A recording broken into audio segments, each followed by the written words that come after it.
¿Qué pasa, people? ¿Qué tal? Bienvenidos a un nuevo vídeo de Algoritmo Salvaje. Hoy vamos a seguir con el tema 1 de programación de primero de desarrollo de aplicaciones web, DAO, y primero de desarrollo de aplicaciones multiplataforma, DAM. Hoy en concreto vamos a abordar de forma muy sencilla los lenguajes de programación, así que si este tema te interesa, suscríbete para no perderte nada y sin más, empezamos. Os recuerdo que estamos siguiendo unos apuntes estándares, apuntes que con algunas variaciones que pueda hacer algún profesor o algún instituto, realmente es el estándar de esta asignatura es el temario estándar, vaya, que se sigue en todo el territorio español. Así que nada, espero que os sea muy útil y por supuesto todo explicado de forma muy machacadita, muy sencilla, que podáis aprobar bien esta asignatura que sin duda, junto con base de datos, la más compleja de primero. Así que nada, ¿qué es un lenguaje? Mira, aquí hay unas definiciones un poquito complicadas, rimbombantes, nada, ¿qué es un lenguaje de programación? El lenguaje con el que se programa. Ejemplo, Java, JavaScript, PHP, etcétera. Luego tenemos la gramática del lenguaje, que son las reglas que tiene que seguir el lenguaje de programación. El léxico, que es el vocabulario que tiene el lenguaje. Y recordemos, hay palabras especiales, es decir, hay palabras que tienen un determinado significado ya dentro del lenguaje. Por ejemplo, el bucle for. O por ejemplo, otra idea que se me ocurre, while, es otro bucle. Esto ya lo veremos más adelante, pero simplemente quedaros con que cada lenguaje tiene un léxico determinado. Luego la sintaxis, las combinaciones entre las distintas palabras y símbolos del lenguaje. Es decir, si yo hago una línea de código con una sintaxis incorrecta, eso no va a funcionar. Y luego la semántica. Recordemos, el ordenador es una caja tonta, no va a hacer lo que yo quiero que haga, sino lo que yo le programo que haga, que es distinto, que básicamente es la acción que se va a llevar a cabo. Y un tema muy importante aquí es que los lenguajes de programación se pueden clasificar según lo más cercano o lo más lejano que estén del lenguaje en el que hablamos los humanos, de lo que entendemos los humanos. Si está más cerca del lenguaje que entienden las máquinas que del que entienden los humanos, eso se va a llamar un lenguaje de programación de bajo nivel. Si está más cerca del lenguaje que entendemos los humanos, eso se va a llamar lenguaje de programación de alto nivel. Con lo cual vamos a empezar. ¿Cómo empieza la programación? Pues empieza con lo más simple. Con lo más simple porque todo lleva un proceso, ¿no? Empieza con el código máquina, que es lo más simple cuando se empieza a trabajar y a alguien se le ocurre que se puede programar con circuitos microprogramables, es decir, circuitos que se pueden programar, dispositivos electrónicos que se pueden programar, y las instrucciones van en código binario, ceros y unos. ¿Y cuál es el problema que tiene esto? Pues ya lo podéis imaginar, ¿no? Si estos son los lenguajes máquina, el código binario, pues ¿qué pasa? Que cada programa era válido solo para un tipo de ordenador. Luego, evidentemente, la lectura, interpretación, modificación de los programas, los errores eran muy sencillos porque era muy fácil que tú te equivocaras en un 1 o un 0 y ya le había fastidiado. Y luego, claro, a ver dónde estaba el error, ¿no? Entonces, ¿esto qué pasa? Que era muy complejo y resulta que tenemos que, como seres humanos, decir, esto no funciona, hay que hacer algo que nos permita programar cosas mejores de forma más fácil. Aquí surge el lenguaje ensamblador. Sigue siendo un lenguaje de programación de bajo nivel, pero bueno, aquí ya vamos a pasar a unas instrucciones que ya no son binarias, sino que siguen unas reglas mnemotécnicas, es decir, vamos a utilizar palabras que nos recuerdan o mejor que palabras, vamos a utilizar, pues sí, unos diminutivos, ¿no? Que nos recuerdan unas palabras que nos permiten hacer operaciones disponibles en lo que soporta cada máquina en particular, porque no todas las máquinas soportaban lo mismo, ¿no? Y aquí tenemos un ejemplo: multiplicar es mul, dividir es div y mover es mov. Y aquí en este gráfico puedes ver aquí, esto lo voy a nombrar simplemente porque os quiero explicar lo del hexadecimal, que es algo que os puede resultar interesante en algún apartado de la programación. Bueno, aquí podéis ver que hay cositas que están en código binario. A ver qué es lo que había en código binario. Lo leí antes. No, pues aquí en código binario no hay nada. Bueno, en ensamblador lo que hay es esto de aquí, ¿vale? Y mira, en código binario, no sé si esto estaría en código binario en el sentido de que las instrucciones de aquí no veo si es 0 y 1, pero bueno, no nos vamos a complicar. lo que yo quiero que os quedéis de este gráfico es simplemente que hay algo en hexadecimal, que está en color rojo, que es esto de aquí. ¿Y por qué me interesa que os quedéis con el hexadecimal? Muy simple. Porque es un sistema numérico en base 16. Esto, cuando no has visto nunca la programación, dices, ¿pero esto qué es? Vale, los seres humanos trabajamos, estamos acostumbrados por las matemáticas al sistema decimal. Es decir, un sistema decimal donde los números que se utilizan van de 0 al 9 y ya cuando quieres utilizar números por encima de 9, tienes que empezar a combinar los números que están del 0 al 9. Por ejemplo, el 10 es una combinación entre el 0 y el 1. Sin embargo, un sistema hexadecimal es un sistema numérico en base 16. Tienes los números del 0 al 9 y como te faltan números, evidentemente, sin utilizar del 0 al 9, le metes letras, las letras de la A a la F, y las vas combinando, y es lo que tienes aquí. Esto lo explico porque en algún apartado de la programación os puede servir, ¿vale? Simplemente porque es un concepto que, bueno, al principio si con las matemáticas estás bastante verde, pues te va a costar comprender y ya te lo explico yo de forma sencillita. Este gráfico omitido, simplemente que, bueno, muy bien, aquí hay ensamblador, ya os hacéis una idea, perfecto. ¿Qué pasa con el ensamblador? Que seguimos teniendo problemas. ¿Por qué? Porque los programas siguen dependiendo del hardware que lo soporta, con lo cual tengo que conocer muy bien la máquina para poder explotar bien los recursos que me ofrece esa máquina y sigue siendo complejo el leer el código, el interpretar el código, modificar el código. Claro, aquí ya, como esto yo voy a programar con con estas instrucciones de aquí, yo ya estoy programando ensamblador, la máquina no entiende esto, la máquina solo entiende ceros y unos, solo entiende lenguaje máquina, solo entiende código binario, con lo cual necesito un intérprete, es decir, necesito un traductor que me traduzca el lenguaje ensamblador al lenguaje máquina, y ese es el programa ensamblador. ¿Qué hace el programa ensamblador? Repito, me coge mi lenguaje ensamblador y me lo traduce a código máquina, que es lo que entiende la ensambladora, o sea, la máquina, perdona. El lenguaje máquina o código binario es lo único que entiende la máquina.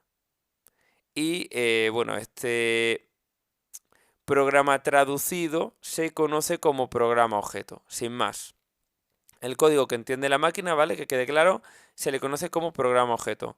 Ahora vamos a ver los lenguajes compilados. Ya entramos en los lenguajes de alto nivel. Recordemos, lenguajes mucho más cercanos a lo que es un ordenador, que a lo que entiende una persona, lenguajes mucho más cercanos que a lo que entiende un ordenador, que a lo que entiende una persona, lenguaje de bajo nivel, lenguaje mucho más cercano a lo que entiende una persona que a lo que entiende un ordenador, lenguajes de alto nivel. Bien, estos ya son los lenguajes modernos que vais a utilizar en vuestro día a día programando.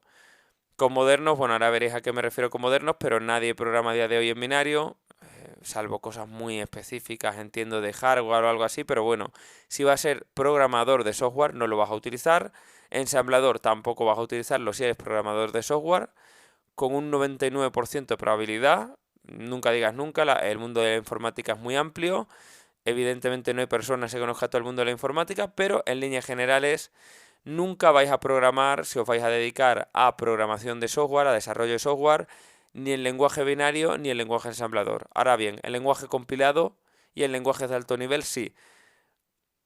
Luego haremos un esquemita para que os quede claro, un esquemita mental, pero bueno, años 70 más o menos, los programadores están ya bastante hartos del lenguaje ensamblador y del código binario y dicen, aquí yo tengo que montarme algo que pueda programar de forma fácil, lenguajes cercanos al humano.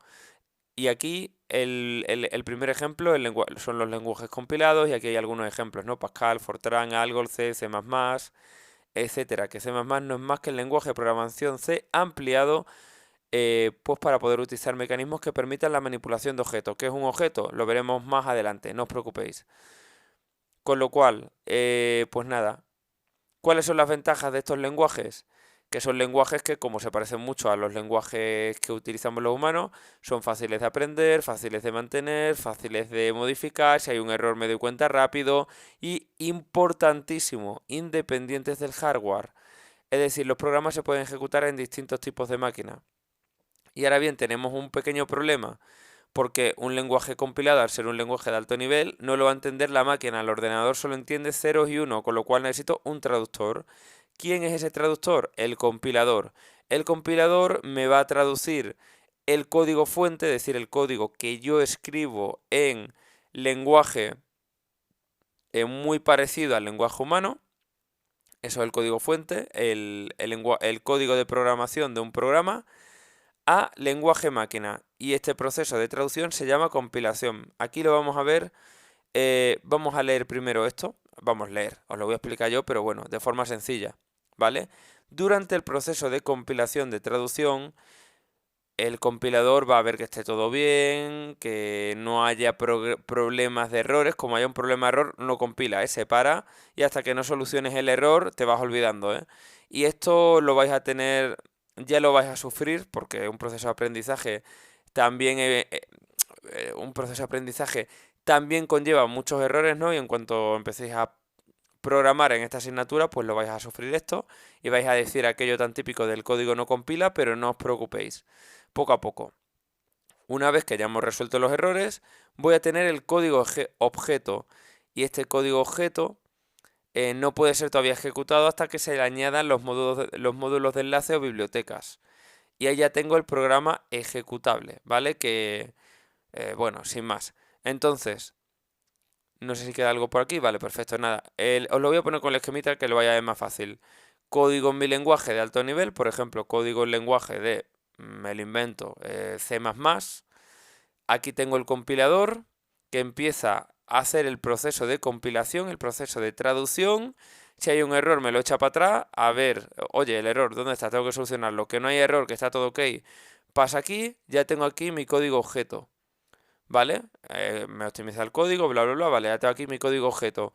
Ahora bien, se le añaden unas bibliotecas en el proceso de enlazado, que son los módulos de enlace, ya se puede ejecutar en la máquina. Perfecto, ya he hecho la traducción de mi código fuente de alto nivel a mi código máquina. Código binario que van a entender las máquinas. Magnífico, perfecto, ya tengo el ejecutable, el código que puede ejecutar mi máquina. Muy bien, esto es un lenguaje compilado. Y ahora ya nos vamos a los lenguajes interpretados, que son lenguajes que están diseñados para que la ejecución la realice un intérprete.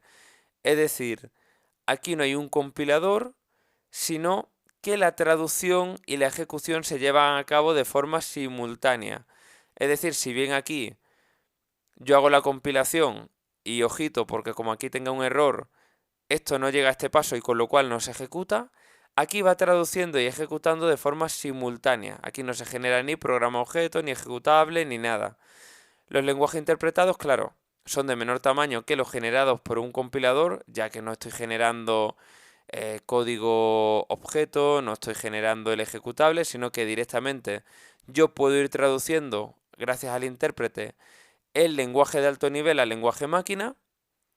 Pero ¿cuál es el inconveniente? Ni va a ser todo tan bonito, ¿no? Que son un poquito más lentos, ¿no? Porque no es lo mismo traducir y ejecutar directamente que tener ya un código ejecutable directamente interpretable por el ordenador y que ya el ordenador ejecuta. En este caso no, en este caso estoy haciendo la traducción y la ejecución a la vez, con lo cual es un poquito más lento, ¿vale? Así que, sin más, algunos ejemplos de lenguajes interpretados, pues aquí tenemos Python, tenemos JavaScript, etcétera. Y no todo iba a ser tan bonito o tan blanco-negro. Porque luego tenemos los programas, bueno, los programas no, los lenguajes de programación que son pseudo compilados o pseudo interpretados. Por ejemplo, Java, que Java no vamos a tardar mucho en meter los pies en Java porque programación en primero de DAO y primero de DAM se ve, como ya sabéis, Java como si no hubiera mañana. Así que vamos a ver cómo funciona Java de forma muy simple, luego lo vamos a ir explicando con más profundidad, pero bueno, en Java, ¿por qué se dice que Java es un lenguaje pseudo compilado o pseudo interpretado? Pues muy fácil. Pseudo compilado o pseudo interpretado es lo mismo, ¿eh? Son sinónimos. Pues mira, aquí lo tenemos. Yo aquí tengo mi programa de Java en código fuente, ¿vale? Y aquí lo estoy compilando y lo tengo en bytecodes. En bytecode, que es una especie, aquí te lo dice, es una especie de código binario, pero no es código binario, porque todavía no es dependiente de ningún tipo de máquina este código. Sin embargo, luego la máquina virtual de Java, o sea, aquí he hecho la compilación de Java, de código fuente, a bytecodes. Pero luego, la máquina virtual de Java, que esta sí que la tengo instalada en mi ordenador, ¿vale? va a procesar, va a interpretar este bytecode, ¿vale? Y lo va a traducir a código binario, es decir, al código que ya sí que va a interpretar mi ordenador. Y aquí ya sí que se ejecuta, con lo cual Java funciona de esta forma. Hay una fase de compilación donde yo de Java, con el compilador de Java, genero un código en bytecodes que no son dependientes de ninguna máquina, pero luego estos bytecodes, gracias a mi máquina virtual de Java, se interpretan y se ejecutan a la vez, que son las características de un lenguaje interpretado, y me lo está interpretando directamente en código binario, con lo cual este bytecode yo lo estoy traduciendo de bytecode a binario, que es lo que entiende la máquina, el lenguaje máquina, y ejecutándolo a la vez. Y ahora aquí me dice que, y esto es, bueno, es importante, es un concepto básico, ya lo veremos también un poquito más adelante, que el compilador, es decir, Java C, solo tiene que estar en la plataforma de desarrollo y el intérprete Java tiene que estar en todos los clientes que quieran ejecutar el atlas. Y esto os lo traduzco yo. Java C lo tienes que tener en la plataforma de desarrollo, que esto ya lo veremos más adelante, es decir, donde yo haga el código, pero el intérprete, que sería Java, la máquina virtual de Java, la tengo que tener instalado donde se va a ejecutar el atlas. ¿Y eso dónde va a ser? En mi ordenador, con lo cual yo tengo que tener instalado pues la máquina virtual de Java, ciertas cositas que ya lo veremos, en mi ordenador. Y con esto y un bizcocho creo que hemos acabado aquí. Sí, el siguiente día ya, como os decía, vamos a meternos en profundidad en qué es el lenguaje de programación de Java. Así que nada, vamos a hacer el último repaso. Lenguajes de programación de bajo nivel, lenguajes máquina y lenguaje ensamblador. Lenguaje de programación de alto nivel, lenguajes interpretados, compilados y pseudo interpretados o pseudo compilados. Un caso muy claro de pseudo compilado o pseudo interpretado, Java. Así que, y ahora sí, con esto y un bizcocho, hasta mañana a las 8. Si te ha gustado este vídeo, agradecería mucho tu like para que el canal pueda seguir creciendo. Si tienes compañeros de clase que están bloqueados, que les cuesta desarrollo de aplicaciones web, desarrollo de aplicaciones multiplataforma, la asignatura de programación, compartirles estos vídeos, que lo estoy explicando de forma muy sencillita. Espero que no tengáis ninguna duda, pero si tenéis alguna duda, lo dejáis en comentarios y yo os lo resuelvo rápidamente. Porque Algoritmo Salvaje, repito, está para ayudaros a tener una vida más fácil y más próspera. Así que nada, sin más nos vemos en el siguiente vídeo y a la prochaine, mes amis.